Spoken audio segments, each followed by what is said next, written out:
আমি রান্না করব দেশি মুরগির মাংস। তাই পেঁয়াজ বাটা, রসুন বাটা, আদা বাটা এবং লঙ্কা বাটা দিয়ে এবং জিরার গুঁড়ো দিয়ে মাংসটা ম্যারিনেট করে রেখেছি।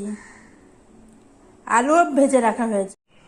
আলু ভেজে রাখার পর এবার আমি কড়াইতে দেব সর্ষের তেল। তাতে দিলাম জিরা ফোড়ন,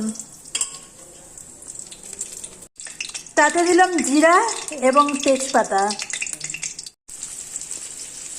এবং তাতে দিলাম পেঁয়াজ। লাল লাল ভালো করে মাংস দিব। আমার কথা উঠে যাচ্ছে।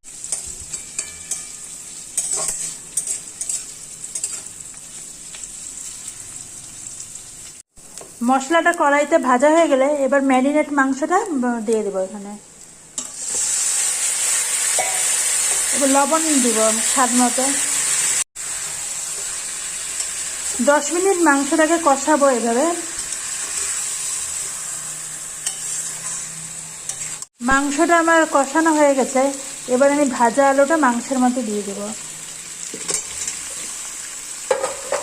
উষ্ণ জল দেব।